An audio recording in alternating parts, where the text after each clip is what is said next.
Hey, my friends, welcome to another episode of the Extraordinary Family Life Podcast. I'm just going to start right with a question here. I really want you to consider. How would your life be different if you could not speak? Let that kind of sink in. How would your life be different if you could not speak? Think about your communications. Think about your ability to express things. Oh, I think that would be hard for me. Think about your ability to share a thought, an idea, a message, right? Whoa, it'd be powerful. I mean, our lives would be so drastically different if we lost the ability to speak, right? But in many ways, you and I are missing our voice, so to speak. And so today I want to talk about finding your voice, or even creating your voice, which is probably more accurate, but getting your voice and then adding meaning to your life, because a lot of us are living as voiceless, meaningless, that's harsh to say it that way, meaningless people. But we're living without meaning and without voice. And we'll dive into that. And it's a bold statement. I know that's a bold statement. And I want to hit it. And really the idea of that comes from the great book by Viktor Frankl, Man's Search for Meaning. Right? And he uses what's called logotherapy. After he got out of the concentration camp and was doing therapy and helping people, he came up with logotherapy, which is a Greek word that denotes meaning, right? It's meaning therapy. In other words, discovering and sharing your voice is what gives your life more meaning. But like I mentioned earlier, most of us are living out the bulk of our lives without discovering and sharing our voice, or even creating it. If you've read the seven Habits of Highly Effective People, which I love, absolutely phenomenal book, then he later wrote the 8th habit. And he felt like, there was a piece there was a piece that was missing, and it's voice. It's like it's sharing your voice, right? The whole book is about that, and I love it. Also an excellent book, worth reading. But my message today for all of us is that we have a voice. And if we don't cultivate it and then share it, part of us will always feel unfulfilled. Right? Woo! And it's like we're just not being able to speak anymore. And we'll be missing some of the meaning and depth and purpose in our lives. Oh, this is good. Oh, this is good. Ready? You ready to dive in? Here we go. So I'm going to quote 2 quotes from the book, Man's Search for Meaning. He says, striving to find meaning in one's life is the primary motivational force of man. Whoa, that is huge. Striving to find meaning in one's life is the primary motivational force in the life of man. We all have to have meaning. And if we do not feel like we have meaning in our lives, if our lives don't matter, man, we get into so much turmoil and struggle and strain and hurt and pain. It is crazy, right? We've got to figure this out. That's only like the first part of the first quote. This meaning is unique and specific in that it must and can only be fulfilled by him or her alone. Isn't that beautiful? It's unique and specific, and it must and can only be fulfilled by him or her alone. In other words, you cannot find this through somebody else, and nobody else can do it for you. Right? This has to be uniquely yours. There is something you have to do that only you can do. And I've quoted before, I love quoting from Thoreau, who says, most men lead lives of quiet desperation and go to their grave with their song still in them. That song is their voice. It's something they have to share, something they have to give, something they have to offer to make the world a better place. It's their voice, right? And if they don't find it, discover it, cultivate it, create it, and share it, then they end up just living lives of quiet desperation, right? They lack the meaning and the voice. Oh, this is good. Okay, next quote by Viktor Frankl. He says, there is a detrimental influence of which so many patients complain today. And this was like in the 50s and 60s, you guys. And I would say even more so now. There's a detrimental influence of which many patients complain today, namely the feeling of the total and ultimate meaninglessness of their lives. He had patients coming to him all the time in their greatest pain, ultimately, when it all came down to it, when the dust settled and all the other things, well, it's this and it's that and it's this and it's that and it's all these other things and the blaming, the excuses and all that. When it all comes down to it and the dust kind of settles, our lives lack meaning. And it may not be like in a general overall sense, but there might be periods of our lives. Or, look, okay, let's take this for example. I'm a husband and a father of 7 wonderful children and a beautiful wife, and I do great work, right? Work that I love, work that I'm passionate about, work that makes a difference in people's lives. I literally get to coach people and transform lives every day. It is awesome. But even in that situation, it would be possible for me to have meaningless days and weeks, months, or years where I could be going through the motions. Where, yeah, I'm still married and I still have kids, but I'm not really living with meaning, right? Sometimes we do that. We'll kind of assuage it, our pain there, kind of rationalize and justify and say, well, I have kids. I'm raising the kids. That's my meaning. That's my purpose. And yet many times, often, we are just kind of going through the motions of raising kids. We're there, but not really there. You with me? So you can have kids and not be a meaningful parent.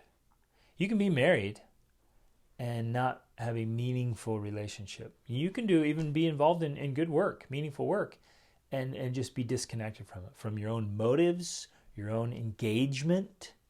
You with me? Like, this is huge. We have to live with meaning day in and day out, right? And even if we're on vacation, even if we're taking a break, it's okay to rest. In fact, I think we have to. You can rest with meaning. You can relax and recover with meaning. You don't have to always be on, but we've got to live with more meaning. And he says that many of these people suffer from what he calls an existential vacuum. In other words, there's just a void, there's a hole in our lives, and we're struggling with the meaning of our lives and who we are and our own identity, because we haven't discovered and cultivated that voice and the meaning in our lives. Here's a great quote from George Bernard Shaw. Oh yeah! And if I remember, I'm going to try to share these quotes. I'll share all these quotes in the show notes so you can read them and see them as I quote them. This is what Shaw said. "This is the true joy of life, that being used for a purpose recognized by yourself as a mighty one, that being a force of nature instead of a feverish, selfish little clod of ailments and grievances, complaining that the world will not devote itself to making you happy." Oh man, sorry, I gotta go. I love that sentence. Oh, it's one of my favorite lines in all literature. Oh, it's so good. He says, no, I'm going to jump in here, right? You can be a force of nature. What I call being a great force for good, right? You can be a force of nature instead of a feverish, selfish little clod of ailments and grievances, complaining that the world will not devote itself to making you happy. Oh man, he is spot on, isn't he? Spot on. Okay, he continues in the quote. "I am of the opinion that my life belongs to the whole community, and as long as I live, it is my privilege to do for it whatever I can. I want to be thoroughly used up when I die, for the harder I work, the more I live." Oh, please let that sink into your soul. Write that one in your philosophy book. The harder I work, the more I live. Now, obviously, that can get out of balance. I've talked about that in other places where people only get into their work and they neglect everything else that matters, and they get to the end of their life and go, oops. Or the top 5 regrets of the dying, right? Every single male patient that she took care of all said they wish they had worked less, right? So it's not to be confused with that of like spending your entire life in an office. It's not that. It's working hard to be your best self, to find your voice and to share it, to make a difference, to be engaged with life. That's work. It's hard work to think. It's hard work to live well. But the harder you work, the more you live, right? So it's not he's not referring only to like working for money. Oh, if I spend more time at the office, then I'll live more. That's not what he's saying at all. Remember, he's talking about devoting himself to making a difference to people in the world, right? And people in his world. He continues, I rejoice in life for its own sake. Life is no brief candle to me. It's a sort of splendid torch, which I've to hold up for the moment, and I want to make it burn as brightly as possible before handing it on to the future generations. Oh, beautiful, right? So much meaning, so much purpose, and having a voice there. So we need to get to the point of discovering your voice. What is your voice? What is your message? What is your legacy? I was talking to one of my clients about this because we had a beautiful conversation about it, and I want to invite you to do the same thing. She, on her own, had just been thoughtful about the last 12 years of her life, and she just wanted to examine it and see what she had done that was great, what was meaningful, what was purposeful. And as we talked about it, I said, yeah, what pieces of the last 10 or 12 years are legendary, right? Like you are living your legend, you're leaving your legacy. What are the legacy moments in the last while? And for a lot of you, this can be a really insightful and wonderful experience. For some of you, it will be quite painful because you might look back and be like, what have I done with myself? What have I done with my life? What have I accomplished that really mattered, that was meaningful? You with me? Whoa, this is good stuff. And my friends, we do it now and we experience the pain now so that we don't have the pain at the end of our lives, looking back at our entire lives and going, what did I do with my life? I just went through the motions of checking off the little boxes, those social scripts, and I just worked every day to pay the bills, and that's it? What did I do with my life? And she specifically, my client, wanted to know what brave things she had done. And we spent a coaching session talking about being brave and courageous and bold and chasing down the dreams that scare us. Because she says, as I look back through my life, I realized there were multiple times that we almost did the brave thing. Ooh. Right? Powerful. Oh, so powerful. We've got to live with some boldness, right? And power. Let that sink in. And let it hit home for you. Like, what are you going to do? What are you going to do to live boldly, to look back and be like, yep, I really lived.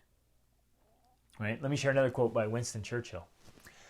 There comes a special moment in everyone's life, a moment for which that person was born. That special opportunity, when he seizes it, will fulfill his mission, a mission for which he is uniquely qualified. In that moment, he finds greatness. It is his finest hour. But we have to prepare for it. We have to live for it. We have to be looking for it, seeking for it.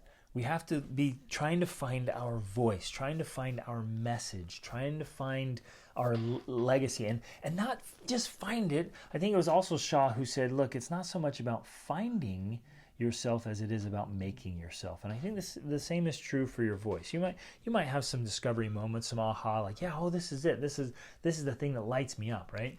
But a lot of it's just going to be like, no, I'm going to shape this. I'm going to make it. I'm going to create it. I'm going to cultivate it, foster it. I'm going to bring it to life. You got to work that thing to life. So a couple of points to ponder here when you're seeking for your voice in your life's work. Now, a lot of people, this is really interesting, a lot of people will seek for their voice or their message or that thing, and it literally becomes their career. It becomes their business. It becomes their vocation. That's not always true for everyone. Some of you will have, you might make great money selling this product, but that's not your voice. That's not your mission. That's not your life's purpose. You just make a lot of great money doing that thing. Great. It's your business, whatever. And then you is particularly if you're spending a lot of time running your business, but it's not your life's work. And I have clients that I work with, they know they're good at their work and they love doing it, but it is not their life's work. There's a big difference between doing your work and your life's work. And so they have to put forth extra effort to spend time finding their voice and their life's work and doing those kind of things, because it's two. And then those of us like myself, where I made my life's work also is my work, my vocation, my career, my business, right? So a couple points to ponder as you're going through this journey. Please try to remember the big picture. There's a difference between what you love right now versus what will matter most to you in life. Let that sink in. As you're trying to find your voice, you might be like, I love sports. I love, there's nothing I love more than baseball or football or volleyball or swimming or whatever, right? Or, you're just passionately in love with some hobby or some topic at the moment, which is wonderful. It's fantastic. I hope we have those loves in our life. But when we can pull back with some wisdom and think from a really big picture, though there will often, and maybe that is your life work, that is what matters to you your whole life and you pursue that.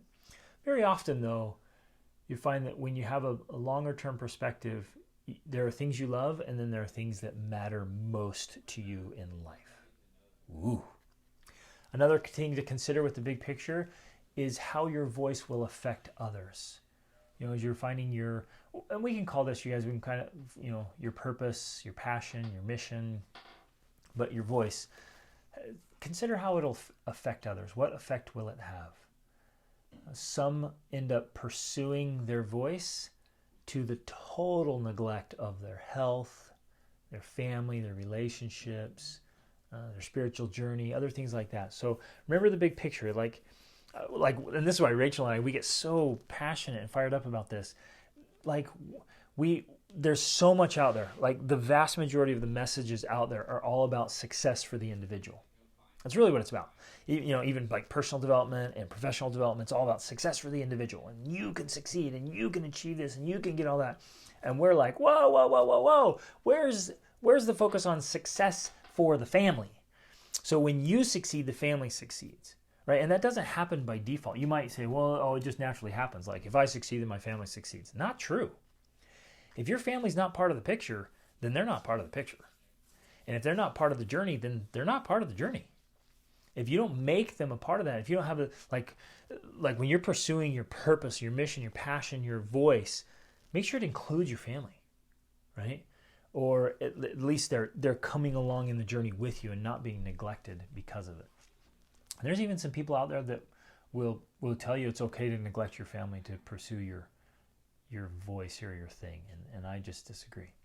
And other things to consider, try new things.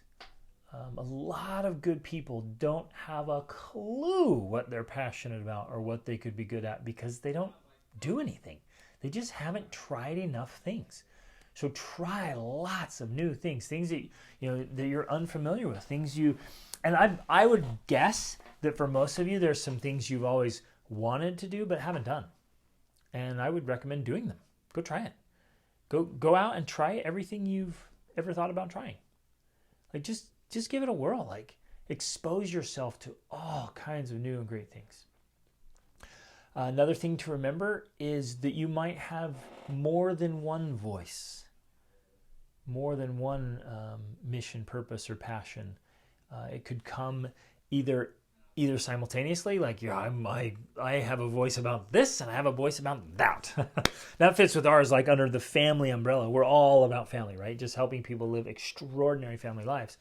And so I have a voice that I love to talk and help people in marriage and in parenting and actually in health too, health and fitness. And now in finances, like starting and growing businesses, right? I love that. So I have some multiple voices there. Another consideration is your voice might change. The voice you have in your 20s and 30s may be different from your 40s and 50s or even your 60s and 70s. And you may have more than one voice the whole time, right? I remember hearing an interview by this physician who just loved medicine. He just loved it so much, and that was his career. But he felt torn for years, felt so torn because he also loved music. He wanted to be a musician. He would play the guitar and sing, and he was always torn, like, what career path should I do? And he always felt for so long I could do one or the other, so he chose medicine. But then finally he realized, like, no, I have two voices. I love them. And so then 3 nights a week he was singing he got a gig where he was singing and performing. And so he would do surgeries by day and sing in the evenings, and it just lit him up. That was something he loved there. So when you're pursuing your voice, some things to remember. All right, now I want you to picture in your mind a diagram. And I learned yesterday this is called, I think, called a Venn diagram, Venn. It's where they're interlocking circles, right? So you take, in my diagram, I came up with this years ago when we were living in Costa Rica. You have 3 circles that are overlapping, right? And they all intersect in one area. And there's one little spot in there where they all intersect. And that is the goal. That is the key spot. That's the heart of it all. And that's your heart, ideally. And in this, so this is a way to kind of, this is a way to find your voice. So here's an exercise I want you to do. This is find your voice. I use this a lot when we're helping people try to decide what business they want to do, what business they could start. The big American dream right now, you guys, is for people to own their own business. It really is. I mean, for so long it was like own your own home, but now it's like they want to own their own business, and I love it. I love the entrepreneurial spirit that's out there. So here's some ways to kind of think through finding your voice, and this can work either as, it's your message, your hobby, your contribution, how you want to have impact and influence, or it could be starting a business, right? But these are some things that fit. So here, there's 3 circles. They're all kind of interlocking and overlapping a little bit. In the middle spot where they all 3 converge is the sweet spot. So the first circle is what I called it the AOL formula. The first circle is your assets. It's your passions, your talents, your skills, your knowledge, your interests, your desires. It's what gives you an advantage. It's what gives you an edge. It's what you either are good at or want to be good at. You can pick something in there like, you know what, I just want to become world class at that thing, and you go make yourself world class, right? It's not like either you have it or you don't, or you're born with it or you weren't. Like, choose something and make yourself world class. We forget that step sometimes. So many of us are like, well, I'm just not that good. Well, what have you done to make yourself world class? If you want to get into something, get in it. Own that thing. Take extreme ownership of it and say, this is my space. This is my kingdom. I own this, right? So it's your assets. It's you. It's who you can become, and like it's the value that you can present to the world, right? So this next one then is opportunity. So AO, assets, opportunities. Opportunities are who needs this and how can you share it? Could you possibly do it for a living, right? What's the opportunity? So basically it's the need in the world. What needs are there? What opportunities are there? What are people paying for? And again, like this might be for money, it might not be. You might just be so passionate about education, and then what you want to do is go to developing countries or even communities in your country where education stinks and it's just not available, and you want to go in and make it better. So it can be philanthropy, it can be impact, something you do on the side, or it can literally be a business, because there might be like, this gaping hole, or where a certain sector of education or thought is not being delivered well. You can step in and do that. So your asset, your passion, talent, skill, knowledge, interest, desire in that area, and the opportunity is, well, there's a need there. Who needs this, and how can you serve it in a different and unique and special way? How can you serve people better than anyone else? Right? What's the opportunity? And that's where you get alignment there, where your asset overlaps with the opportunity. And I tell people, I'm like, if your asset is like ostrich grooming, there's not a lot there. I'm sure there's still opportunities for that, right? But there's not a lot of them. You're not going to find that everywhere. But if you have an asset that overlaps with an opportunity, a need, a desire that people have, then there's a good fit. And the L, of course, is for lifestyle, which a lot of people neglect. They just end up thinking, well, I have this skill set and there's a need for it, so I'll just go do that. And then they end up not living the life they want because they're not cognizant about it. They don't give it enough thought and purpose, and so they end up doing something they don't want to do. We had a meeting yesterday, a live training in our in our money, master your money mastermind, right? It's our mastermind group for money finances for starting and growing a business. And the discussion there was multiple people were like, no, I want to work from home. So yeah, there's business opportunities. There's these ideas. I could do this, I could do that. But those ones, they automatically cancel themselves out as they're not opportunities because they were very specific and determined to work from home. And that's the lifestyle piece. If you want to be able to live anywhere, if you want your work to be location independent, then build something that's location independent. That's what Rachel and I did. We were determined. Oh my goodness, we had so many job opportunities, so many great career opportunities, so many things we could have done.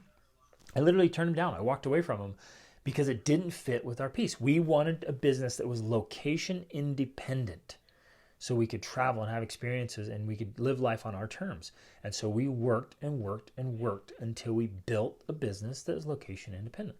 Right? So make sure you have the lifestyle piece, which basically means what kind of life do you want to live? Too many people, sadly, hate their jobs and they hate their lifestyle. Right?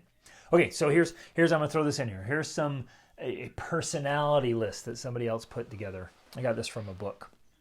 And it's just a list, and you can add to this list and go for it. But then I just want you to look at this list and think through it, and then maybe just identify the one that really stands out to you.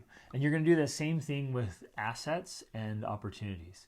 Make out a list. So write down a full list of your assets, everything you know, have done, skills, qualifications, and don't fret. Like if you don't have to have a PhD.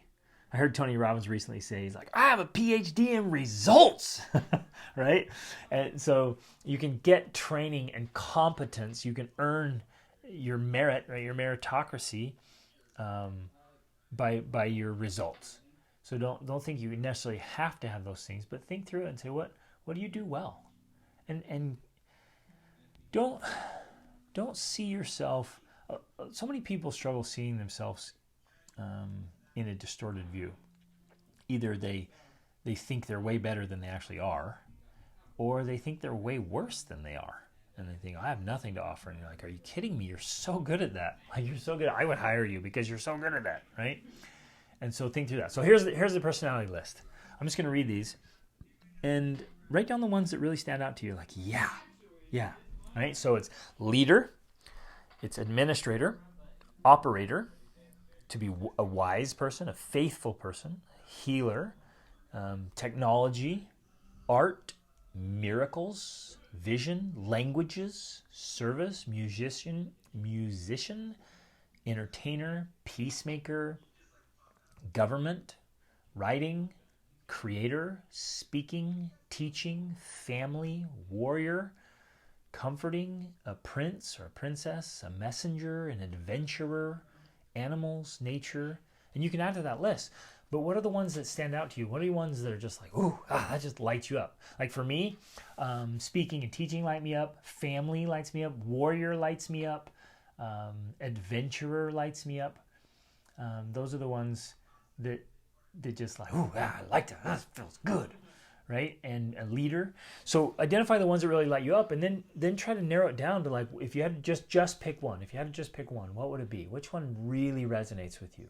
And again, I'm just giving you different points of attack. There are different methods that I've gathered and created along the way, like things that like, okay, how do I get into my voice? Right? How do I get into finding my voice, creating my voice, and living with more meaning in my life? And so then you kind of take those, and again, all of this just kind of to spark your mindset and just get some ideas flowing and start seeing what really resonates with you and speaks to your soul or your heart or your mind. So now you have your assets listed out, you have your opportunities, you've written about your lifestyle, and please do this. Don't just listen to this and then go on. Like you get results because of actions. Listening is kind of a passive action. I'm glad you're listening, glad you're here. This is awesome. I hope you'll share this with people that you know need to hear it. Like, I think everyone needs to find their voice and live with more meaning and purpose. But if all you do is listen to this and then you go on with your day, like you're doing yourself a huge disservice. Sit down and write these things out. Put in the effort. It won't take you that long. Put in the effort to write out all your assets, write all your opportunities, write down your lifestyle pieces, describe the lifestyle you want, look over this list of different personalities, so to speak, or different opportunities or different roles, and identify the ones you really like. And then here's where you start to put it together. You identify what you're really passionate about and see if choose a dominant one. Then identify the skills, talents, gifts, knowledge, interests, advantages that you have, and see if there's one that really stands out. Or you just grab that one, you're like, oh yeah, right? I just like, you'd pick one like, oh, I get so fired up about this topic. And I'm actually really good or want to be really good at this thing, and see how they can fit together, right? And then identify who you want to help and what you want to help them accomplish. That is huge right there. I hope you write that down if you're taking notes. You have to identify who you want to help and what you want to help them accomplish.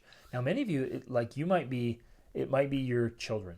Like, my children, I want to focus on my children for now, and I want to help them accomplish these things. Get really clear about that. And then say, what are you passionate about? What skills and talents and abilities do you have or do you need to develop?